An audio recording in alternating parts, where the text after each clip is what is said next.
L'apiculture au printemps. Que doit faire l'apiculteur au printemps? Avec l'arrivée du printemps, période définie par l'augmentation progressive des heures de clarté, la floraison et l'activité des abeilles connaissent une augmentation notable. C'est le moment où les abeilles nées l'automne précédent et ayant survécu à l'hiver commencent à récolter du pollen et du nectar, entraînant une augmentation progressive de la population de la colonie. Des ruches suffisamment vigoureuses sont essentielles pour une récolte réussie et une réponse adéquate aux techniques de gestion. Il est essentiel d'évaluer la vigueur des ruches qui ont survécu à l'hiver, dans le but de connaître le nombre d'abeilles disponibles et comment les gérer de manière optimale. La présence d'un nombre minimum d'ouvrières, masse critique capable de maintenir des températures de 32 à 35 degrés à l'intérieur de la ruche, est vitale pour le développement du couvain et le rajeunissement de la population. Dans les zones où les températures sont plus basses, cette masse critique doit être plus élevée. Les ouvrières doivent également disposer de réserves nutritionnelles suffisantes dans leur abdomen, ce qui se traduit par une longueur plus longue que les ailes.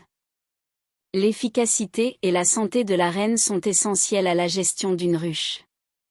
Sa valeur se mesure à travers la présence et la quantité d'œufs. Lors de ce contrôle, il est également crucial de surveiller les signes de maladie qui auraient pu entraîner un manque de survie, comme le varroa, une mauvaise alimentation, les poulets moulés et les résidus de cire.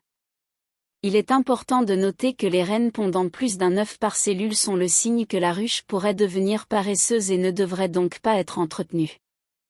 La seule exception à cette règle concerne les reines nouvellement fécondées au cours de leur première semaine de ponte.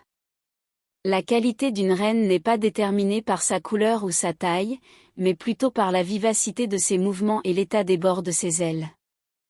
Si ses ailes sont effilochées, cela indique qu'il est vieux, s'ils sont en bon état, cela suggère qu'ils sont jeunes.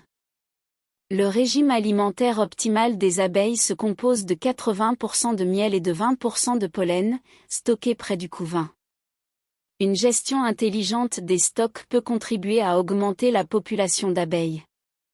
Ceci peut être réalisé en stimulant, en donnant des sirops liquides, s'il n'y a pas de pollen, en ajoutant un supplément de protéines. Vous pouvez retrouver cette gestion et plus de 1500 vidéos sur la chaîne Apiculture sans frontières où 20 apiculteurs de renom du monde entier expliquent comment ils gèrent leurs ruches. Abonnez-vous gratuitement à la chaîne pour avoir les meilleures informations du monde entier.